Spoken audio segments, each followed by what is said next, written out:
মুসলিম নারীদেরকে শিকার বানায়। দেখবেন তার হাতে লাল ফিতা, তার গলায় তুলসীর মালা। এটা হলো লাভ কুরুক্ষেত্র। এখানে মুসলিম মেয়েদের ধর্মান্তর করার জন্য এ জায়গায় ওদের ধর্মযুদ্ধ শুরু হয়েছে। সেখানে আপনি দেখতেই পাইতেছেন, সে বলতেছে যে আমি 4টা মুসলিম মেয়ের সাথে প্রেম করি। কোনটাকে, সবাই হিন্দু হইতে আগ্রহী, আমি কোনটাকে বিয়ে করব সেটা বুঝতে পারতেছি না। এখন যদি এদের কাছে যান, এরা বলবে আমার আইডি হ্যাক হয়ে গেছে। কিন্তু এদের যদি ফেসবুক থেকে এদের মেটাডাটা নেন, তাইলে রিয়েলিটি পাওয়া যাবে। মুসলিম নারীদের একেবারে লুটের মাল হিসাবে এখানে ভোগ করা হইতেছে। এখানে আমরা বাংলাদেশে বাস করি, আমাদের লজ্জা হওয়া উচিত যে আমাদের মা বোনদের এইভাবে নিলামে উঠাইতেছে। কেউ কথা বলে না, সবাই লজ্জা পায়, বিব্রত বোধ করে। শুধু গত বছর 400 থেকে 500 মুসলিম নারীকে তারা ধর্মান্তরিত করছে। আমি এই মুহূর্তে আপনাকে ফরিদপুরে একটা মেয়ে দিতে পারবো, তাকে এক হিন্দু, তার বড় ভাই মাদ্রাসার শিক্ষক হিন্দু, সে যৌন দাসী বানায় রাখছে। আমার সাথে কথা বলবেন, নাম্বারটা নেবেন?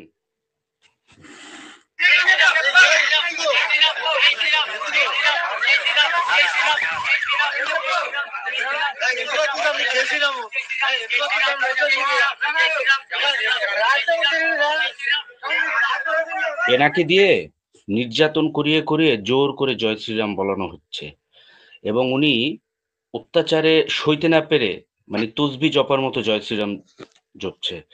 আমি জানি না বাংলাদেশে আজ পর্যন্ত এরকম কোনো ঘটনা ঘটছে কিনা, আমার জানা নাই। কথিত যে সংখ্যালঘু নির্যাতন, এখানে অনেকেই বলেন বা বলেছেন যে বাংলাদেশে, না এটা ইন্ডিয়ার। তা আমি যেটা দেখি যে মানে যে কথাটা বলা হয় যে দেশে সংখ্যালঘু নির্যাতন হয়, অর্থাৎ হিন্দুরা চাচ্ছে, এটা হিন্দুত্ববাদীরা, নট হিন্দুরা, যে এটা অ্যাডমিট করেন যে আমি কামান চাইলাম, কামান না দেন, বন্দুক দেন, যে এই দেশে সংখ্যালঘু পারসিকিউশন হচ্ছে। বাংলাদেশে সংখ্যালঘুরা সবচেয়ে বেশি নিরাপদ। পৃথিবীর নজিরে যদি দেখেন, বাংলাদেশ, কাতার, মুসলিম কান্ট্রিগুলোতে তারা তাদের দেশের সিনারিও গুলো আলোচনা করো, কিন্তু এই কথাগুলো বললে সেটা ব্লান্ডার হবে। আচ্ছা, আমি প্রথমেই চলে যাই মাদারীপুরের ঘটনায়। মাদারীপুরে আপনি একটু ভাববেন যে বাংলাদেশের মতো একটা স্থানে মুসলিমদের মসজিদে মাইকে আজান দিতে বাধা, মুসলিমদের উপরে হামলা, আঘাত করা হইলো, কোনো কিন্তু নিউজ কাভারেজ নেই। প্রথম আলো, ডেইলি স্টার বা কোনো প্রাইম মিডিয়া কিন্তু কোনো কাভারেজ করে নাই। এবং এটা একমাত্র একটা চ্যানেল কাভার করছে, ইলিয়াস ভাই বাংলা এডিশন কাভার করছে, আর কেউ কাভার করে নাই। এই হচ্ছে চ্যানেল আইও করে নাই মোস্ট প্রবাবলি। তো এই হচ্ছে আমাদের সেকুলারিজম, প্রগতিশীলতা, বাস্তবতা। আজকে যদি এটা এরকম হইতো যে কোনো হিন্দুকে ঢোল পিটানো বা আপনার কীর্তন করতে বাধা দেওয়া হয়েছে, তাতে হামলা করা লাগলো না, শুধু বাধা দিলেই হইতো, সে জায়গায় এটা ইন্টারন্যাশনাল নিউজ হয়ে দিত, বিবিসি এটা নিয়ে নিউজ করতো। জাস্ট ডিসক্রিমিনেশনটা এইখানে। তাই আমি প্রথমে শেষে যে কথাটা বলবো সেটা সবার আগে বলে নি, এদেশে কোনো হিন্দু নির্যাতন হয় না।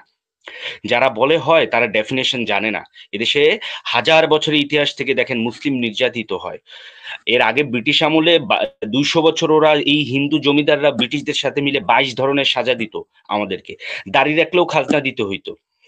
তো এরকম 22 ধরনের সাজা আছে, ইতিহাসের বইতে পাওয়া যায়, আরেকদিন আলোচনা করব। আজও সেটা হচ্ছে। আমি প্রথমে মাদারীপুরের ঘটনাটা থেকে একটু ফ্লাকচুয়েট করে অন্যদিকে চলে যাইতে চাইবো। সেটা হচ্ছে এই ছবিটা একটু দেখেন,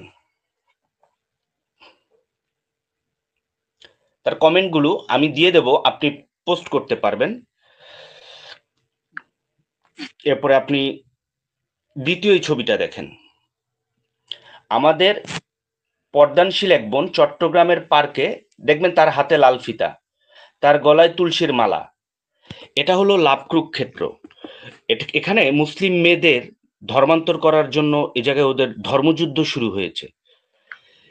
আমার কোর্টে আমি দেখছি একটা মুসলিম মেয়েকে ধর্ষণ করছে, 164-এ বলতেছে যে মানে পেনেট্রেশন হয়নি। আমি যে খুব শালীন ভাষায় কথা বললাম, পরে ওই মুসলিম মেয়েটাকে যে কোনো ভাবেই হোক, আমি যতটুকু বুঝতে পারছি, খুব হুমকি ধামকি দিয়ে আপোষ করাইছে, এবং কোর্টে আইসা বলছে যে আমার কোনো আপত্তি নাই। এই হলো বাংলাদেশি হিন্দুদের অবস্থা, মানে হিন্দুত্ববাদীদের অবস্থা। মামলা নাম্বারও আমি দিতে পারবো যদি লাগে। এখনো 164টা আমার চোখের সামনে ভাসে, তার স্বীকারোক্তি। এই হচ্ছে বাস্তবতা। এখন যেই দিকে আমি দেখাবো সেটা হচ্ছে যে এইটা দেখেন, এই ন্যারেটিভটা মনে রাখেন।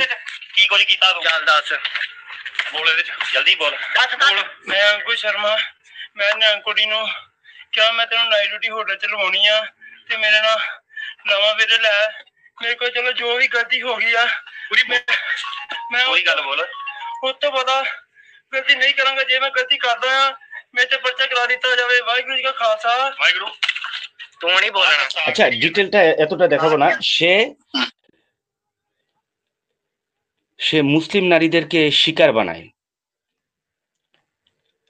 আরেকটা ছবি প্রথমে যেটা দেখাইলাম সেখানে আপনি দেখতেই পাইতেছেন সে বলতেছে যে আমি 4টা মুসলিমের সাথে প্রেম করি। কোনটাকে, সবাই হিন্দু হইতে আগ্রহী, কোনটাকে বিয়ে করব সেটা বুঝতে পারতেছি না। এখন যদি এদের কাছে যান এরা বলবে আমার আইডি হ্যাক হয়ে গেছে। কিন্তু এদের যদি ফেসবুক থেকে এদের মেটাডাটা নেন তাইলে রিয়েলিটি পাওয়া যাবে, এদের সিডিআর নেন রিয়েলিটি পাওয়া যাবে। কিন্তু এই প্রশাসন সেটা করতে দিবে না। এজন্যই বিএনপিকে খুব জরুরি ভিত্তিতে আসা প্রয়োজন।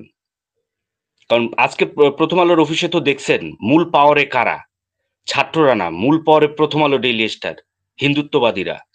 এটা আজকে বোঝা গেছে। সুতরাং এই হচ্ছে আমাদের মুসলিম নারীদের একেবারে লুটের মাল হিসাবে এখানে ভোগ করা হইতেছে। এখানে আমরা বাংলাদেশে বাস করি, আমাদের লজ্জা হওয়া উচিত যে আমাদের মা বোনদের এইভাবে নিলামে উঠাইতেছে। কেউ কথা বলে না, সবাই লজ্জা পায়, বিব্রত বোধ করে, কেউ কথা বলবে না, কোনো ওয়াইজিন কথা বলবে না। সেই দিন ইয়াসিন আরাফাত ভাই আমার উপরে খেপে গেছেন। ভাই বিশ্বাস করেন, ফিল্ডে আসেন, আপনি হয়তো একটু কথা বলবেন, সিনারিও খুব ক্রিটিক্যাল, কেউ কথা বলতেছে না, কেউ প্রতিবাদ করতেছে না। চিটাগাং এর অবস্থা সবচেয়ে বেশি ভয়াবহ। যতটুকু তথ্য আমি জানতে পারছি আনঅফিসিয়ালি, শুধু গত বছর 400 থেকে 500 মুসলিম নারীকে তারা ধর্মান্তরিত করছে। আমি এই মুহূর্তে আপনাকে ফরিদপুরে একটা মেয়ে দিতে পারবো, তাকে এক হিন্দু, তার বড় ভাই মাদ্রাসার শিক্ষক হিন্দু, সে যৌন দাসী বানায় রাখছে। আমার সাথে কথা বলবেন, নাম্বারটা নেবেন, তার বয়ানগুলো দেখবেন। এরকম একটা ঘটনা দেখান তো, কোন মুসলিম পাকিস্তানে এরকম করছে, মুসলিম কান্ট্রিতে এরকম করছে? সেই জমিদারের তালুকে নিয়ে মুসলিম নারীদেরকে এইভাবে নির্যাতন করা হইতো, আজকেও সেই একই কাজ করা হইতেছে। এটাই হচ্ছে ভারত কেন পাগল হবে না? ভারত পাগল হবে এই কারণেই যে এই হিন্দুত্ববাদীদের যে উন্মাদনা, মুসলিম নারীদের লুটের মাল হিসাবে উপভোগ করা, সেটা তারা এখন করতে পারছে না, সাহস পাইতেছে না। এটা তাদের জন্য আতঙ্ক। আমরা তো এটা নিয়ে আর সহ্য করবো না, আমরা তো এখন রাস্তায় নামবো, আমরাও তো আইন সংশোধনের কথা বলবো। এই জন্যই তাদের ভয়। আমি আবার মূল টপিকে ফিরে আসি, মাদারীপুরের বিষয়টা। আজকে যেখানে 2-3 দিন আগে মাদারীপুরে, আমার পাশের ডিস্ট্রিক্ট, কাজী অপু কাজী ভাই আমাকে চিনবেন, তো আজকেও আমি মাদারীপুর গেছি মোটরসাইকেলে করে।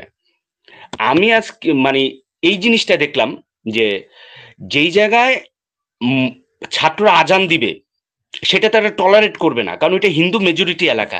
ফাইন, তাহলে যে ভাই তুমি আমার বাড়ির পাশে সারা দিন রাত 24 ঘন্টা কীর্তন করো, ঢোল পিটাও, আমি কেন কিভাবে সেটা সহ্য করব? আমার তাতে জাত যাবে না? তাহলে সাম্প্রদায়িক কারা, বৈষম্যকারী কারা, উগ্রপন্থী কারা? এই সংখ্যালঘুবাদীরা। অথচ তারাই আমাদেরকে ডেমোনাইজ করে। কিন্তু এই কথাগুলো কিন্তু কোনো মেইনস্ট্রিম মিডিয়া বলবে না। এই জন্য আমাদেরকে এখন লজ্জা ভাইঙা কথা বলতে হয়। আমাদের আর অস্তিত্ব রক্ষা নাই, আমাদের অস্তিত্ব আঘাত পড়ে গেছে। এই জন্য আজকে আর একটা জিনিস দেখাবো। এটা শুধু আপনি বাংলাদেশের সিনারিও দেখলেন, এখন আপনি আমাকে বলবেন যে দুইটার মধ্যে পার্থক্য কোথায়। দেখেন, জয় শ্রীরাম বইলা বাংলাদেশে মুসলিমদের উপরে হামলা করে দোকানে, ভারতে কি করে একটু দেখেন।